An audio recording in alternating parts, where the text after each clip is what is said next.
It is 7:57. Time for us to turn our attention to the takeover at Newcastle and what happens next. Luke Edwards of the Telegraph is with us. Luke, you're away from the Ireland beach just as it's starting to get interesting. All those years watching the team play bad football. Oh, were you? Ah, very good. I was thinking about this the other day. That I was there for the Euros in 2016, which was a little bit better than what's happening now. But yeah, it seems to have turned a bit of a corner to Stephen Kenny. I'm really pleased for him.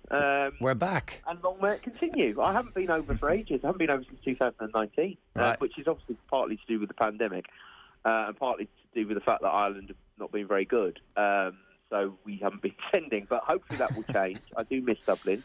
I'm not sure whether the Irish media pack are particularly missing me, of course. But we miss you, Luke. That's what matters.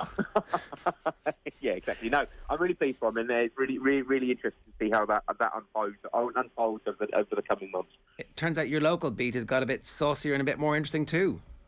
Yes, it has. Yeah. So I live in Newcastle and over in England, and this has been my patch for 20 years, and suddenly I'm covering the richest club in the world. So, happy days. I should be quite so flip about that, really, because obviously there are concerns about the Saudi Arabian owners, and I think we always have to be mindful of that. But I think for the time being, and I think I will be mindful of that, whenever I'm reporting on the club, moving forward, I will always be mindful of those human rights issues and who the owners are and what the regime are. But for now, I don't think anyone can, no one would really begrudge, not really, Newcastle supporters being overjoyed. And most of that joy is about Mike Ashley leaving. But they've got their club back. That's how it feels. The city is absolutely buzzing. And Sunday's game against Tottenham is going to be some occasion. It really will. You've been reporting today about the possibility of Frank Lampard being in the mix for the managerial job. We were just chatting about this a little bit earlier on. Is there a world in which Steve Bruce is given the job until the end of this season and allowed to see out the year for fear of the upheaval that a new manager and 5 or 6 signings in the winter transfer window will have? Or is that pie in the sky? I think it's pie in the sky, and I was having this conversation with somebody yesterday. If Newcastle had held on at 2-1 in injury time against Southampton, and if they had converted one of their many, many chances against Watford, and they had 4 more points on the board, they weren't in the relegation zone, so 2 wins out of 7, and a couple of, and a draw. That would have been a decent enough return. And then I think in that scenario, perhaps they could have just kept Bruce on because there wouldn't have been quite the same level of animosity towards him, and the league situation wouldn't look quite so dire. And then I think that would have actually bought them a bit of time. And there is a lot of pressure on them now already, the new owners, to get this new managerial appointment right. So Frank Lampard's name is in the mix. Lucien Favre's, the former Borussia Dortmund manager's name is in the mix. But they've taken over a football club that they didn't think they were going to get until next year at the earliest, the consortium. So they've come in. There's a lot of names in the air. I don't even really think they've hardened up a short list of who the manager will be. So it's all a little bit chaotic at the moment, and that's really the sense I've had over the last sort of 72 hours, is just how chaotic it is. There's a lot of people trying to make their voices heard in and around the consortium, let alone in it. They've obviously got 3 directors, the chairman from PIF, Amanda Staveley and Jamie Rubin. They all have people advising them. So it's a little bit chaotic at the moment. But no, I think Bruce will go this week, and I think that clean break is probably the right thing to do because he is so unpopular, so disliked, that I think it would just sour the sort of feel-good factor a little bit if he was to come out or lead the team out of the dugout against Tottenham. It's a little bit sad for Steve Bruce because he's done a job that the old owner needed him to do. And without Steve Bruce keeping Newcastle in the Premier League for the last 2 years, and they could easily have gone down, and lots of people said they would go down. He's facilitated this transfer going through, and I'm sure he would have liked to crack at working for different owners at his boyhood club and the job he'd always wanted. But no, I think they'll have to bring in a new manager. And I'm of all the names that have come to me, the more I think about it, Frank Lampard makes some sense to me because they need somebody who knows the Premier League. He's a young manager. He's a big name. He has pulling power because of his name as a manager. He can grow into the job, but he's not that elite level manager. He's got a point to prove. He would take the job if it was offered to him. I'm absolutely sure about that. And they need to make a swift appointment. And I think Frank Lampard actually ticks a lot of the boxes. You can throw Eddie Howe's name into there.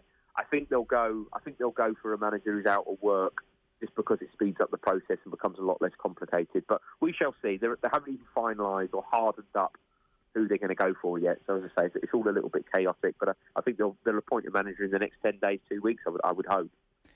In the here and now, Luke, who is a better manager, Steve Bruce or Frank Lampard? Oh, what a question. Well, Steve Bruce has a proven track record of getting teams out of relegation. He's also suffered some relegation. I'm sure Newcastle fans who are listening to this would scream at me if those words came out of my mouth. But he has kept Newcastle up for 2 years with this squad. And, the chance for him to be able to improve the squad in January, you would expect he would be the safer, really, if I'm being honest, he'd be the safer bet. But it's just gone to the point of no return with Newcastle United supporters, rightly or wrongly. It's been building up for 2 years, and Frank Lampard would come in with a clean slate. And I think the job, I'm sort of avoiding the question there, defining. I think I would be happier as Steve Bruce as manager in terms of keeping Newcastle up. But having said that, I think Frank Lampard did a far better job at Chelsea than he's given credit for. Actually, I think yes, Tuchel came in and won the Champions League with that same group of players. But we also have to remember the job that Frank Lampard did in his only full season there, which was take a squad, a very, very young squad, blooded a lot of these young players who Tuchel has developed and improved, and got them in the Champions League. So it wasn't exactly a disaster start when he was sacked. He was just a victim of what Chelsea are, and they've probably got the most ruthless owner in European football in terms of changing and chopping managers as soon as results dip. So he's got a point to prove. Yes, it's a risk. Of course it's a risk appointing someone like Frank Lampard. And I'm not saying it's definitely going to be Frank Lampard. It could go for Eddie Howe, but Eddie Howe took Bournemouth down. So all these managers that they're realistically able to get, they've all got black marks on their CV because that's the nature of where they are. Even though they've got new owners, Newcastle are 19th in the Premier League, second from bottom. They're not going to be an attractive proposition for the really elite level managers. So they're going to have to go and get somebody with a point to prove who's had a bit of failure in their career and a bit of a flaw. And I just like Frank Lampard. I think I think he just ticks a lot of the boxes for what they need at this particular time. Well, he's certainly going to bring attention, and he's going to take everybody away from the ownership, and people will start talking about him and talking about the football again. So there's a big win there, as opposed to even somebody from abroad who might be better qualified, because at that point it's just there's less of an emotional tie to the manager than there will be for somebody who is a national hero like Lampard. Can I just ask you as well about the chaos behind the scenes? I totally understand that this has happened much quicker, and so that's how the business works. Presumably they have some idea who they want to run football operations, who isn't the manager, a transfer policy, anything like that. Is there any sense that somebody will be a steady hand on the tiller in terms of the type of footballer that they're going to buy? Because the transfer speculation this week is off the charts. Yeah, I think Frank McPartland is involved. He was in recruitment at Liverpool, Watford, Burnley, Glasgow Rangers, vastly experienced. I think he's working for them in some capacity already. I think he may get some sort of role in recruitment, because obviously along with the manager, that is, as you've just said, that is the, they've got to plan for the January window, so they need someone to be doing that now. We're heading into mid-October, aren't we? So there isn't that long to get a list of targets, and I think that it is chaotic. Yeah, I think he could come in terms of a sporting director of football. Again, a bit like the manager, there isn't anything concrete in place. There's a lot of names circulating, a lot of people pushing different people. I think the manager will come in before the director of football and the CEO, the new CEO that they want. Again, those two appointments really are probably arguably bigger than the manager long term, because they're going to be in charge of running the football club, including, assessing the manager in the future. But they need to get a manager in now. They can't let this drift. They can't just have a caretaker manager for 3, 4, 5 games in Graham Jones, because you could easily be cut adrift. And the pressure is on. I keep saying that, but the pressure is on. They've got to get this decision right, because if they don't, they're going to be the richest club in the Championship next season. And that is a real danger. This squad has fought against relegation for 4 years since promotion back to the Premier League. It's never been particularly clear of the drop zone until the end of the season, or comfortably clear of the drop zone until the end of the season. So it's a limited group of players, and they need someone who's going to come in, lift everybody, but also has that knowledge of the Premier League straight away. So I think they've got to go for a manager with Premier League experience. I really do. Is Brendan Rodgers a real contender at this point, or is he the type of person who'll wait and see exactly how things shake out and make sure that the director of football is somebody he can work with, make sure that the chief executive is somebody he could work with? I think that's a really good assessment. If I was Brendan Rodgers, I would be tempted. I really would, because it's just beginning. He's going through his first difficult spell at Leicester, isn't he? Vardy's not getting any younger. He's kind of won the FA Cup with Leicester. There is a sort of question, perhaps, can he do anything more with them? Or, and he's having this sticky spell. But I think that, like a lot of managers, they will want to see how the cards fall, how this shapes up. I think he might be tempted. That name has been circulated. I think he might be tempted, but probably just a little bit soon for him, I would have thought, to leave Leicester, where he's got good owners, good infrastructure, a good squad, and sort of jump at the first sign of a sticky patch to go to Newcastle. I don't know. I wouldn't rule him out entirely. Certainly wouldn't rule him out entirely for all the reasons I've just said. I think he would be tempted, but I think it might just be a bit too soon even for someone like him. I have one last one. The arrival of big money into any club has traditionally seen that club splurge wildly in the transfer window and not really get value for money. So my favourite one yesterday was Manchester United might be willing to offload Lingard, buy Van de Beek and Martial in some kind of buy four for the price of three deal. And I presume everybody else in the Premier League is looking at this going, oh yeah, you can definitely have my reserve team players. Yeah, exactly. Actually, although the four players you just mentioned at Manchester United, they would all still vastly improve Newcastle from where they are. So, a lot of players would improve Newcastle from where they are in terms of the squad they've got. So, yeah, they're going to have to be... It's interesting because they can spend 190 million under the terms of financial fair play rules because of the lack of spending under Mike Ashley. So that's a hell of a lot of money, but I do notice immediately that has emerged into the public domain. There has been a definite pushback from the new owners, suggesting that they won't be spending anything like that amount of money in January, which suggests that they're already very conscious of the fact that if they're going to go to these clubs, they're going to get ripped off. January's not a great window to do business in anyway. You always have to pay a little bit over the odds in January to get your main targets, but they're going to have to be wary of that sort of thing. And then sort of plan accordingly. I don't think they'll get anywhere near to 190 million in January. I think they'll probably come out and make that point publicly before the window opens, just to guard against all the things you've just mentioned. Because you can waste a lot of money very, very quickly in recruitment if you just sort of don't plan it and don't think it through. But they definitely need new signings. I mean, I would say they need at least 5 new players in January, which is a lot to do in 1 month.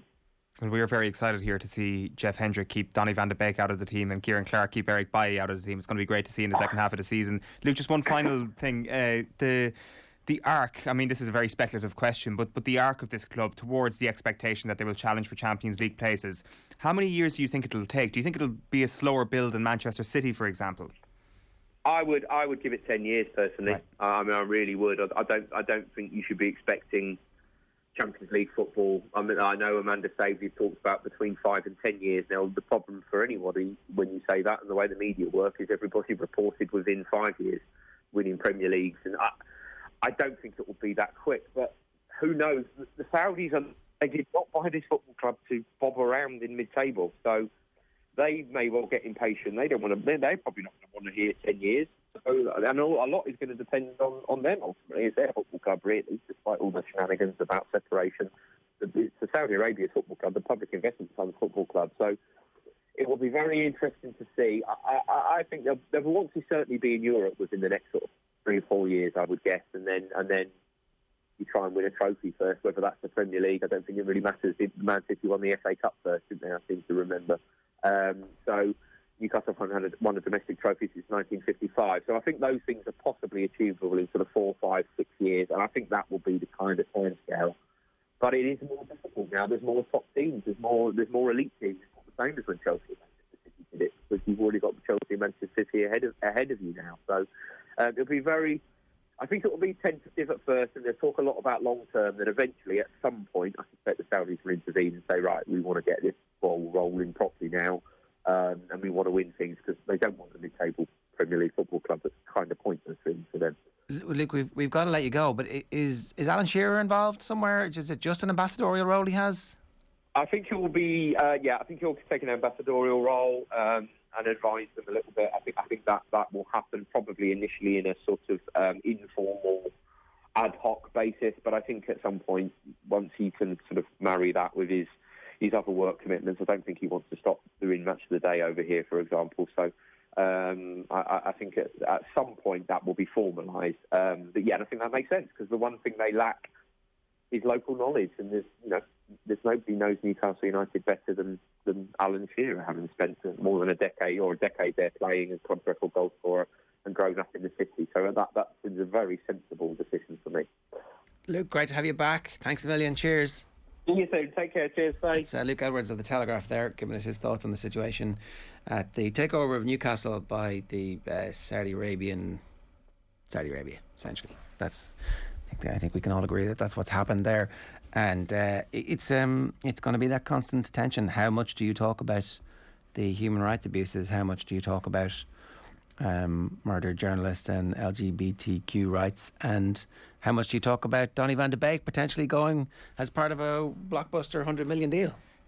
When you mentioned Brendan Rodgers there, he will go from a place of winning the FA Cup where he picked up the owner and spun him around on the field, cradled in his arms, to a club run by Saudi Arabia's Public Investment Fund, where I suspect that, yes, there might be more FA Cup trophies hanging in the trophy cabinet in Newcastle in 10-15 years' time, but there will be fewer dances with the owners, I suspect, on the pitch. He's gone from a wholesome situation to a less wholesome situation, or he would do, were he to take this job. Yeah, unless the owners end up becoming quite public over a period of time, and that's how this whole thing works. But they're not, unless, maybe the PIF really is separate and the chairman of the PIF just turns out to be a good guy, and that's what we see all the time. But whether or not we're going to see Bin Salman there. If you're Man United though, you're looking at all the turkeys in the dressing room going, right, I can just bundle you all together and get you off my wage bill, and I can have 4 of my kids come in and play 15-20 games this season, and I can take my 100 million in cash and bank that, and then this summer there are a lot of strikers available in the transfer window. What do I do? Yeah, you look at that and it's like an interesting time to be having this conversation, because Manchester United might well have to start with Phil Jones and Eric Bailly this weekend, and they've already got rid of Axel Tuanzebe to Aston Villa for this season. So they've done a bit of damage in that. The injuries actually come to fruition, and these players may actually have to play. Like one thing, like you said, is that like McFred have been available, and Pogba has been relatively available, that we actually haven't seen Van de Beek needed as much as maybe he was signed to be. So like maybe Manchester United look around at their squad depth and say some of these players are genuinely our next man up, and they need to make signings that actually replace them too. Yeah, so maybe they are next man up, and that's what frightens me, and that's why I'm taking 50 cents on the dollar now, cashing in and buying better younger players, who are squad players and who are announced as squad players, as opposed to somebody who gets a full page ad in a newspaper from his leaving club because he's so good and so special. I'm kind of vaguely surprised that Ajax didn't retire Donny van de Beek's jersey. They loved him so much. But it's been one of the most underwhelming signings in the history of English football. And if anybody's offering you any money for that right now, you're like, oh yeah. I mean, no matter what Solskjaer says in public, they must be like, can we get any of this money back? Can we? Can you give me any money for this? It would be a win for everybody involved, because you suspect that full page ad in the Amsterdam Observer or whatever it was is it was in the Manchester Evening News. It was in the English press. Sorry, that's probably worth something still. And Van de Beek, you could still get a handsome enough fee for him. And from Van de Beek's perspective, he'll definitely feel that he's some football. Yeah, and he's good at football. I mean, that's why you take on a full page ad, isn't it? Do we know he's good at football? Are we sure? I judge my footballers by the size of the ads, not by the size of their talent.